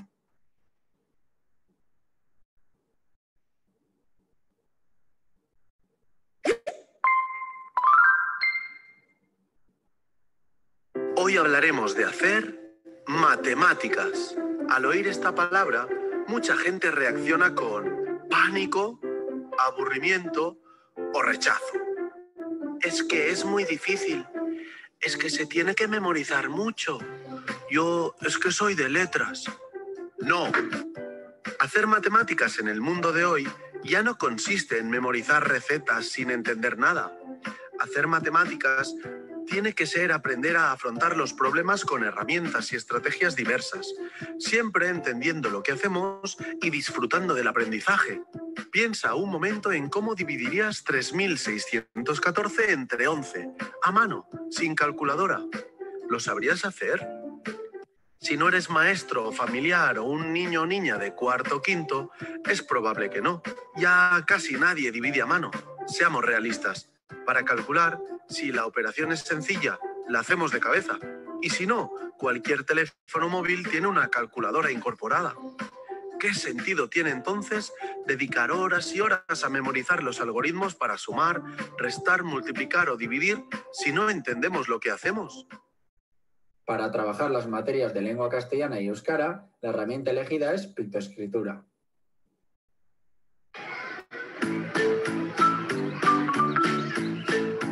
La pictoescritura permite trabajar la lengua en primaria, estimulando la creatividad y el pensamiento visual. La plataforma de pictoescritura facilita alternar el trabajo en el aula y en casa. el profesor decide qué actividades trabajar en el aula y cuáles asignar a trabajo cooperativo o a trabajo individual del alumno. Y el programa va adaptando la complejidad y la extensión del material de trabajo del alumno en función de su nivel de partida y de su evolución a lo largo del tiempo. Ambas herramientas desarrollan en nuestro alumnado la capacidad de comunicación y representación, además de fomentar el desarrollo de la expresión de manera integral, siendo la base de la interacción simultánea y continua de todas las modalidades expresivas: oral, escrita, visual, gráfica, con ayuda de material o mediante la tecnología.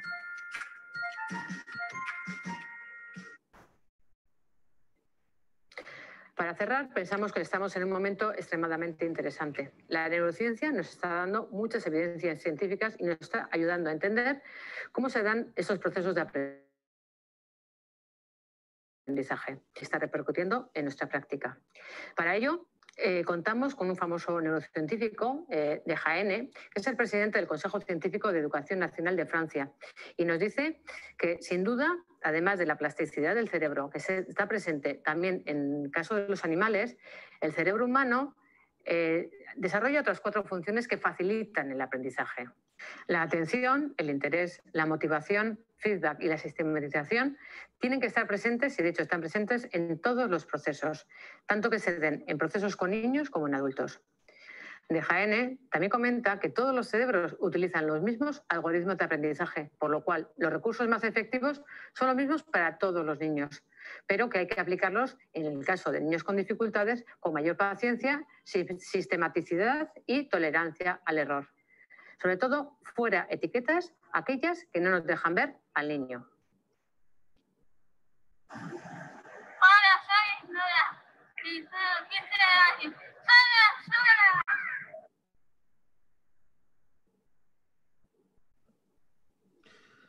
Bueno, pues queríamos traeros también una aportación práctica de un colegio, cómo está trabajando todo el tema de inclusión y cómo también se apoya o pueden ser útiles determinadas tecnologías, aplicaciones y demás.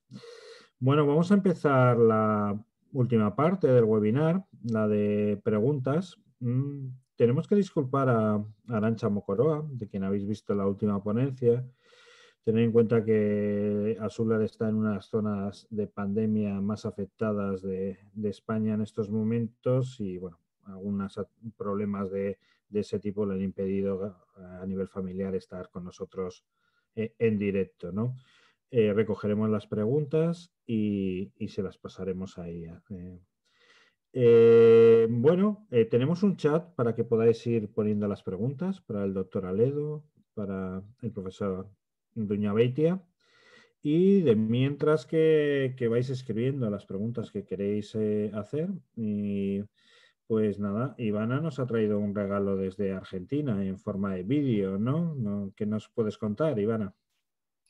Sí, es un poco de mi historia y un poco de la historia de Espacio Epilepsia. Muy bien, pues mientras vais escribiendo, pues procedemos a ver el vídeo y luego ya empezamos con las preguntas.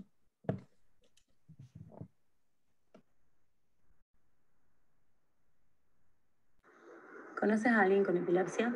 Mi nombre es Ivana y soy la creadora de Espacio Epilepsia, una plataforma digital para personas con epilepsia. Un espacio para que quienes tienen epilepsia puedan contar sus historias y descubrir a otras personas que tienen epilepsia. Personas que estudian, que trabajan, que les gusta el arte, les gusta el diseño, les gusta la música, tienen una vida más allá del diagnóstico con epilepsia. Los invito a entrar a la plataforma y a descubrir las historias de estas personas y a subir la suya, porque de esta forma van a inspirar a otras personas y van a sentirse acompañados, van a vivir el camino de la epilepsia junto a otras personas, hermosas personas a lo largo de todo el mundo. Les agradezco por este espacio y les cuento un poco de mi historia. A mí me diagnosticaron con lo que era conocido como disritmia cerebral, que son las ausencias, a los 13 años. A los 20 tuve mi primer convulsión y, o sea, que tengo epilepsia generalizada. y en este momento tengo 35, o sea, hace más de 20 años que tengo epilepsia. Así que bueno, si no conocían a nadie que tuviera epilepsia, ahora que me conocen a mí, yo tengo epilepsia generalizada desde hace más de 20 años. Y bueno, llevo una vida, por suerte, bastante tranquila. Hago lo que puedo. Y bueno, puedo estudiar, puedo trabajar. Soy licenciada en Administración de Empresas, tengo una maestría en diseño.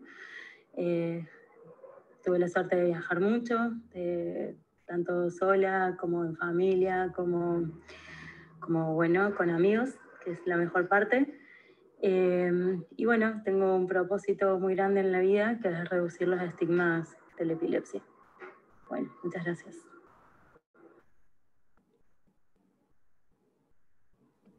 Pues muchas gracias. Espero que para todos los que habéis participado en el webinar hayan sido muy interesantes las ponencias y vamos a intentar trasladar a los ponentes preguntas que nos habíais ido pasando antes y durante el webinar. Yo quisiera arrancar con una para el doctor Aledo. Después de la exposición ha habido varias gente y a nivel privado también que me han contado un poquito de que esto parece que está cambiando, ¿no? Todo el tema del diagnóstico requiere repetir pruebas o requiere unas disposiciones de pruebas, una serie de visitas y demás, y la preocupación de algunos en América Latina que no tienen tanto pues en disposición de pruebas o accesibilidad a los médicos, incluso aquí de España había alguna pregunta y se quedaban con la sensación de, desde el punto de vista del afectado y familiar, ¿qué es lo que creemos que debe ser mínimo a la hora de hacer la primera visita o las siguientes visitas?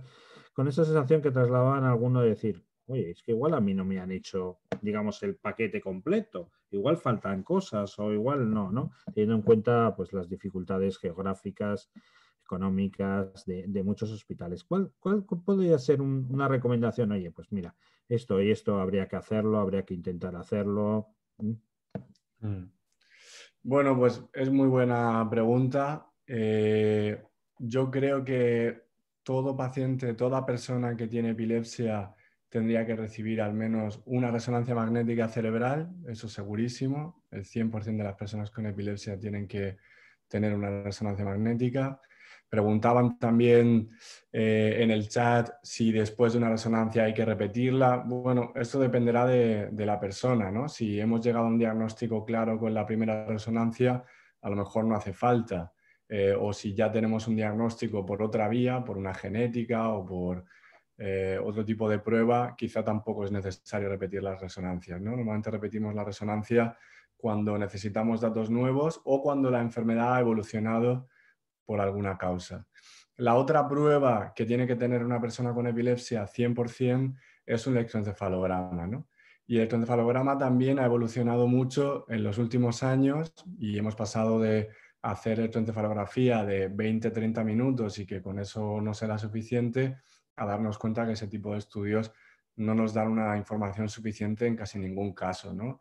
Y, por ejemplo, en la charla quería transmitir esto, ¿no? Los electroencefalogramas, sobre todo cuando hay una afectación cognitiva, tienen que tener sueño, eso en todos los casos, para saber si la actividad epiléptica o las crisis durante el sueño pueden estar influyendo en la situación cognitiva, y también tienen que ser lo suficientemente largos como para ver si hay crisis sutiles que a veces la familia o el entorno no son capaces de detectar, ¿no?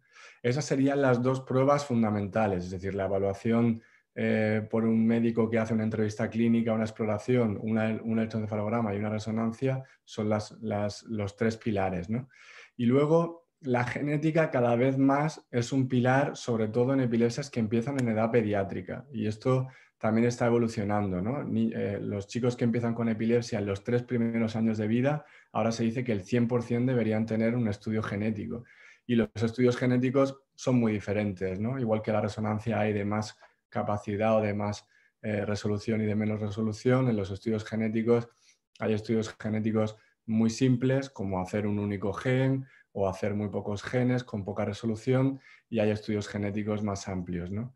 Y sobre todo cuando hay una discapacidad intelectual asociada y no sabemos la causa, el estudio genético debería ser lo más exhaustivo posible. Y si sale negativo con una primera prueba, no nos deberíamos quedar tranquilos y repetir a los 2 o 3 años o hacer un exoma, que es la secuenciación completa de la genética.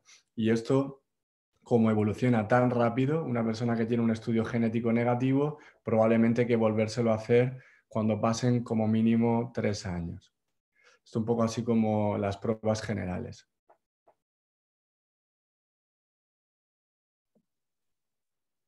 Muchas gracias. No sé si Ivana también tenía alguna pregunta para el profesor Doñaveitia o para el doctor Aledo. Bueno, seguimos por ahí con el profesor. A mí me pareció súper interesante el tema cognitivo. De hecho, yo me hice un test cognitivo este año. Y una pregunta que tenía es, por ahí cuando llegas a hacerte el test, te da bastante miedo. Entonces, ¿qué pasa con el COVID? ¿Hay alguna relación con el COVID? ¿Cómo se mide el estrés? ¿Hay alguna relación entre estrés, COVID y capacidad cognitiva? Sí, la verdad es que cada vez están saliendo más estudios. Bueno, estamos en una época de florecimiento de los estudios científicos porque hay mucha nueva información por culpa de la pandemia que tiene una versión positiva, que son nuevos hallazgos porque nos hemos puesto todos a trabajar lo más rápido posible para intentar describir algo que afecte en positivo a todos. Y justo en este terreno se ha relacionado la pandemia y la crisis de la COVID-19 con dos procesos fundamentales que tienen impacto cognitivo negativo. Uno de ellos es el sentimiento de aislamiento o soledad, que esto, más allá de ser lenguaje común de la calle, también es una patología, y es una patología de carácter psicológico, entonces ha de ser tratada, y esto tiene un impacto negativo en las funciones ejecutivas y en otro tipo de procesos atencionales de las personas.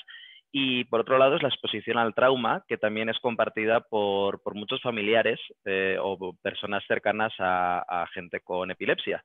Sin llegar a aspectos muy dramáticos de la pérdida de la persona, también la exposición a traumas como convivir con una persona que bueno, puede tener una crisis en cualquier momento. La incertidumbre provoca un estrés en la persona, unos mecanismos de ansiedad que se ponen en marcha y que desgraciadamente tiene un impacto muy negativo también en el proceso cognitivo general. Es decir, tanto la soledad como la exposición al trauma en la pandemia se ha encontrado que tiene un impacto muy negativo, desgraciadamente. Por seguir vehiculizando alguna pregunta al doctor Aledo, hay algunas comunicaciones que nos han hecho por privado del miedo que les da la cirugía, ¿no? Que ha salido en la charla del doctor Aledo. Entonces, Ángel,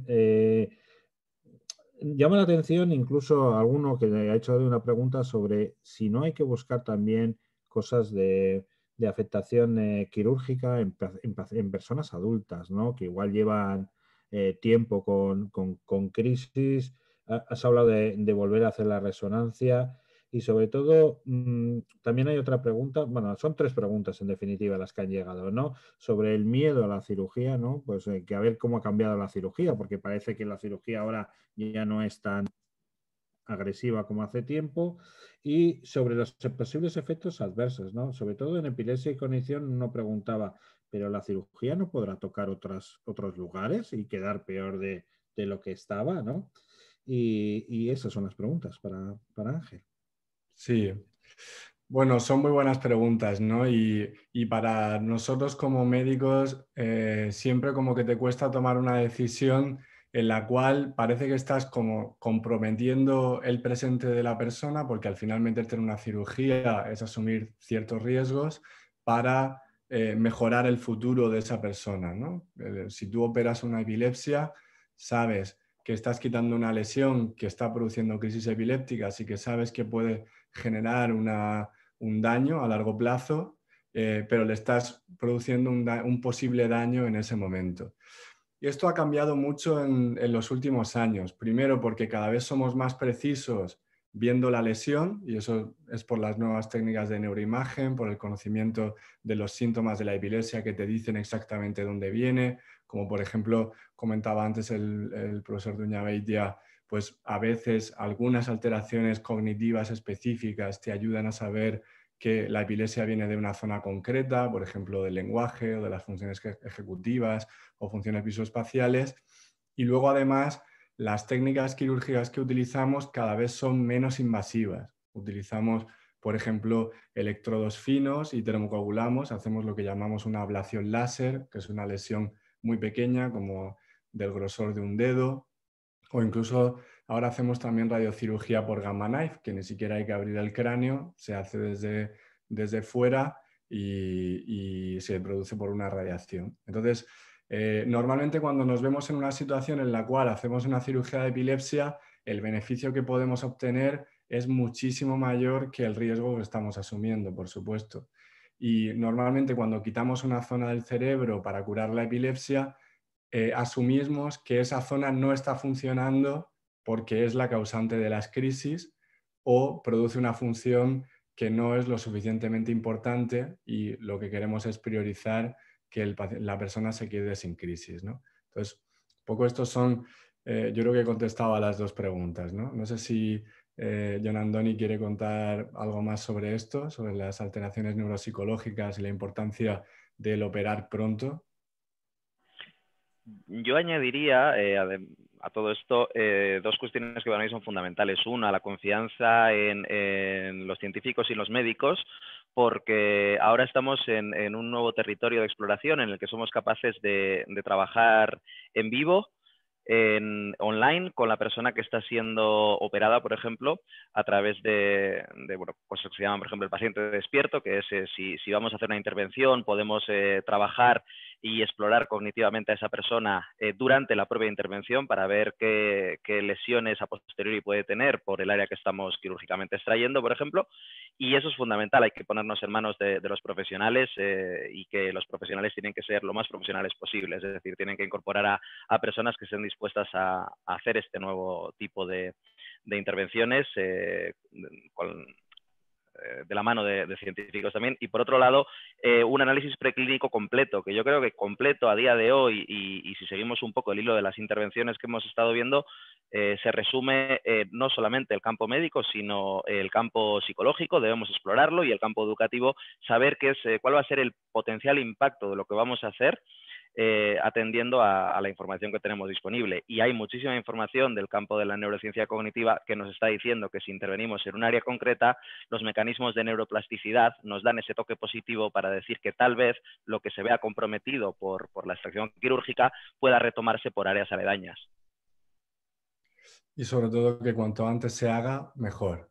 Esto es fundamental, porque lo que comenta Jon Andoni, ¿no? Al final, los mecanismos de compensación que tiene el cerebro, además, van a funcionar mejor cuanto más joven o cuanto más pequeño sea la persona en la evaluación de la epilepsia, en la evolución de la epilepsia. Y esto es que justo hoy se ha publicado un artículo científico en Brain que veían que las personas que se operaban de epilepsia más temprano tenían menos atrofia cerebral y menos daño a largo plazo, ¿no? Esto estoy hablando de epilepsias focales que tienen que ver con una lesión y que pueden ser operables, ¿no? O sea que yo creo que es fundamental lo que estamos comentando. Perdón, ¿puedo repreguntar en eso? Como paciente acá. Porque antes se creía que solamente se podía operar a niños, ¿no? Y ahora como que se ha descubierto que también se puede operar a personas adultas. Y por lo que tengo entendido es que la idea es operar antes de una cierta cantidad de años, ¿no? ¿Puede ser? ¿Nos podría explicar eso? ¿O cómo es ese tema de operar antes de ciertos años después del diagnóstico de epilepsia? ¿Cómo es eso? Nunca es tarde para operar y de hecho pues nosotros hemos llegado a hacer cirugía de epilepsia hasta personas con 70 años. Lo que pasa es que es verdad que cuanto antes lo hagas, más discapacidad estás previniendo. Esa es un poco la clave. Por eso decimos que es mejor operar a niños y es mejor operar a jóvenes, porque tienen más años por delante y tienen más posibilidades de estar previniendo una discapacidad o un daño cognitivo. Pero nunca es tarde, es decir, si las crisis no están controladas y la persona tiene 60 años, pues mejor operarle si no está respondiendo a fármacos. Quiero recordar que estamos hablando de epilepsias que no responden a fármacos, que hay una gran cantidad de epilepsias que se controlan con fármacos y no necesitan cirugía, ¿no? Sí, otra... Bueno. Ah, perdona, Ivana. No, sí, no. Adelante, adelante, Ivana. Buenísimo, gracias. Te perdemos un No, poco dije muchas gracias por... y perdón. Sí, te perdemos un poco, Ivana, por mala conexión. Otra batería de pruebas que nos están llegando también, porque aparte del chat están viniendo por otras vías, también podrían ser un poco orientados hacia una respuesta para los dos. Y tiene que haber hablan sobre el trastorno de la ansiedad, la hiperactividad en niños con epilepsia, incluso algunos preguntan sin epilepsia, ¿no? Hay preguntas sobre cómo debe actuar la familia, el colegio, esos fármacos, si realmente hay que ponerlos, no hay que ponerlos, porque en redes se habla mucho de los efectos adversos de los fármacos que comentaba el doctor Aledo. Un poco vienen varias preguntas a nivel médico y a nivel también de actitud familiar y educativa y demás sobre todo lo que es hiperactividad, trastorno de atención, sobre todo porque muchas familias creen que eso es uno de los factores que les impiden desarrollar bien el aprendizaje en las escuelas. ¿Quieres contestar tú, John Andoni? O... Dale. Yo muy brevemente solamente quiero decir a esto que la comorbilidad es seguramente el mayor de los problemas cuando tenemos una patología, porque es que esa patología trae de la mano o tiene impacto a otros niveles, especialmente aquellos que se relacionan con dificultades del aprendizaje en contextos escolares, y esto sí que es un auténtico problema. Y en el caso de los trastornos de atención, y quiero utilizar trastorno de atención, creo que lo primero es visitar profesionales, y los profesionales han de ser neuropsicólogos y tienen que estar muy cercanos al campo médico. ¿Por qué? Porque si estamos ante un TDAH puede ser tratado médicamente, pero no todos los trastornos de atención son TDAH, y eso lo tenemos que tener claro también, de tal manera que no se debe sobremedicar más allá de lo que sea recomendable médicamente. Sí, completamente de acuerdo con John Andoni. Es verdad que al final, cuando nos vemos en una situación de un problema de atención, tenemos que seguir el mismo esquema que he estado diciendo en la charla todo el tiempo, ¿no? Tenemos que dar un paso atrás y ver la fotografía completa, ver si hay crisis, si hay epilepsia activa, si hay actividad epiléptica que está afectando a la región frontal, que es donde principalmente se producen las funciones atencionales. Hay que ver si hay fármacos que pueden estar alterando la atención, como por ejemplo algunos antiepilépticos pueden afectar a la atención, y si podemos disminuirlos porque la epilepsia no los requiere, o seleccionar fármacos que afecten menos a la atención, tenemos que hacerlo. Tenemos que pensar también en la causa, y esto va un poco también por lo que comentábamos, pues chicos que tienen lesiones frontales o lesiones que afectan a circuitos que involucran a la atención, pues van a tener problemas atencionales de base. Y también hay que pensar un poco en el contexto, ¿no? En la situación académica, en los compañeros, en si tiene problemas visuales y a lo mejor no está prestando atención por eso. Entonces, uniendo todo eso, reforzaremos aspectos que por un lado pueden ser farmacológicos, que ahí está el metilfenidato, pero que, como bien decía John Andoni, no hay que ponerlo en todos los casos, hay que evaluar individualmente caso por caso, o también reforzar cognitivamente por una rehabilitación, estimulación, etcétera.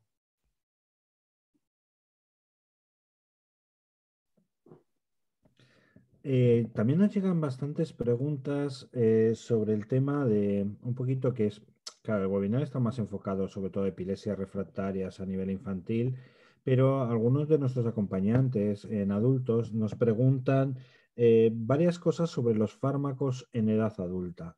En concreto, ¿cuándo sabes, esa persona adulta que lleva sin crisis años, cuándo sabes que hay que retirar ese fármaco? ¿Cuál es el proceso práctico que se suele abordar? Y también otra persona que nos pregunta si realmente está preocupado, después de haber oído esto, de si el fármaco no le está afectando cognitivamente, aunque él cree que está bien de crisis y no podría mejorar su rendimiento si el fármaco fuera diferente. Y una tercera pregunta también, aprovecho, nos dice otra persona también adulta de si los fármacos que han funcionado durante varios años de repente pueden dejar de funcionar y cuáles son las causas porque un fármaco que te llevaba controlando la crisis de repente ya no te controla las crisis o no te controla otros aspectos. Bien, pues, o sea, este es un aspecto muy importante, ¿no? Porque siempre intentamos que la medicación sea la mínima posible y personas que no necesitan medicación que no la tomen, ¿no? Pero tomar una decisión de quitar fármacos en epilepsia es un proceso muy complejo, ¿no? Y hay que tener en cuenta muchos factores. El primero de ellos es cuántas crisis epilépticas se tuvieron antes de que se controlara la epilepsia, porque mayor número de crisis epilépticas acumuladas, menos probabilidad hay de que podamos retirar la medicación y que siga sin crisis después de retirarla.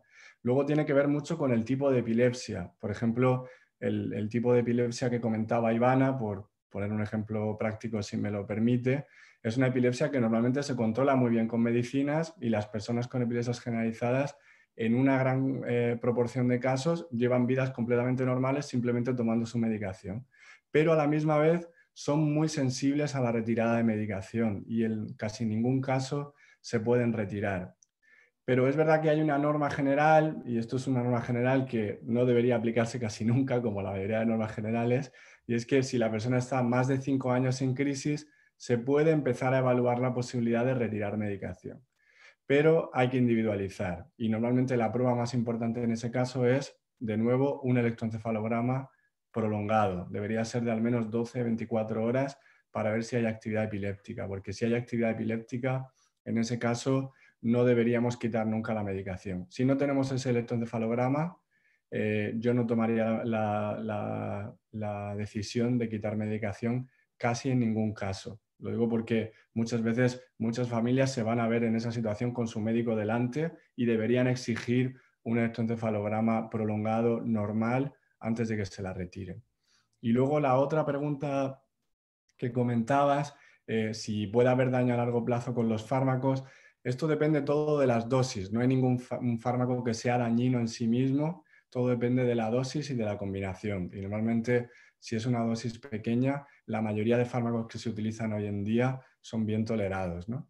Y luego la tercera pregunta que hacías, si una epilepsia puede estar controlada durante mucho tiempo y de repente perderse el control y hacerse refractaria, eso puede pasar, es decir, pasa en algunos casos, no sabemos en muchos casos cuáles han sido los factores que lo han producido, pero sí que en esos casos tenemos que de nuevo reevaluar a la persona con epilepsia, muchas veces tenemos que repetir pruebas y tenemos que buscar nuevas combinaciones o quizá buscar la causa y a lo mejor puede ser operable o a lo mejor hay que hacer estudios genéticos, hay que hacer una nueva resonancia. O sea, tenemos que volver a remangarnos, ¿no? Como quien dice, y volver a trabajar sobre el caso. Yo creo que te he contestado a las 3 preguntas. Luego, si no, intentamos un poco, Ivana, otra vez. Ivana es la otra moderadora que tenía preguntas muy interesantes, pero tiene algunos problemas técnicos. Y hay una serie de preguntas que están llegando para el profesor Doña Beitia. Ha despertado bastante interés esa posibilidad en pacientes afectados con epilepsia y alteración cognitiva, el poder intervenir, el poder mejorar, ¿no? Y hay una serie de preguntas muy directas, igual demasiado generales, pero gente que nos dice, ¿y cómo puedo empezar a entrenarme yo cognitivamente por mi cuenta? ¿O qué les digo al colegio mañana para que efectivamente entrenen cognitivamente, ¿no? Voy a intentar empezar enlazando con la anterior, porque creo que existe una posibilidad de deterioro cognitivo asociado a una medicación que no esté en un prospecto de la propia medicación. Creo que hoy en día tenemos nuevas formas de medir o formas de medir más precisas que nos hablen de desviaciones de lo estándar en el funcionamiento cognitivo-conductual. Entonces, sí creo que es necesario hacer una medición a ese nivel y que las empresas farmacológicas también realicen esto como parte previa en sus ensayos clínicos. Es decir, el impacto de un fármaco debe medirse más allá de lo visible por el organismo y penetrar en lo invisible, que es el funcionamiento cognitivo. Cuando hablamos de lo que se ve a simple vista, incluso las personas que tenemos alrededor pueden notar alteraciones graves. Entonces se puede tomar la decisión del mal menor y decir si apostamos por un fármaco porque nos está salvando de ciertas crisis que podrían llevarnos incluso a la muerte. Y bueno, pues tendremos que perder ciertas habilidades cognitivas a un nivel. Ahora, ¿qué nivel es el tolerable? Esto es una cuestión que no hay un límite, no hay un marco de referencia, entonces no podemos decir mucho. Lo que sí debemos hacer es medir las habilidades cognitivas de las personas contra ese marco de referencia, saber cuál es la normalidad, entendiéndolo como lo más presente o habitual en la sociedad y saber cómo estoy yo en mis procesos cognitivos respecto a eso, para tomar decisiones. Y pasamos a la siguiente parte, que es la decisión del entrenamiento. ¿Cómo puedo entrenarme cognitivamente? Creo que los ejemplos que he dado, menos el ejemplo de ser taxista en Londres, que no está en la mano de todos, pero el resto de cosas sí podemos hacerlas. Podemos hacer una vida sana que implique una alimentación adecuada, que implique una actividad física buena, moderada, alta. Y también podemos ejercer cosas como la lectura, si sabemos varios idiomas, practicarlos o aprenderlos, porque eso ya se ha demostrado que tiene un impacto cognitivo positivo.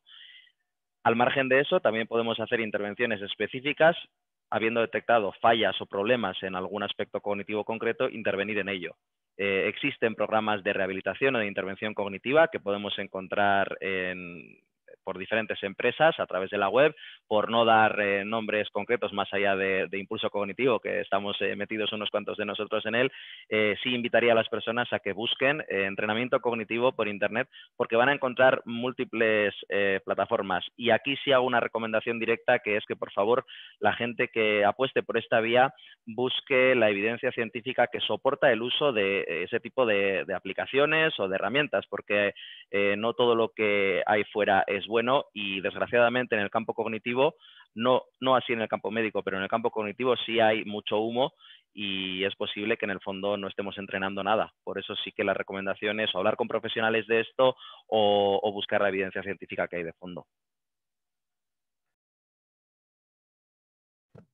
Pues yo creo que quedan algunas cuantas preguntas por ahí, pero nos hemos pasado ya 10 minutos y en esta época de COVID todos andamos de un sitio para otro y encima un sábado la familia y mucha gente.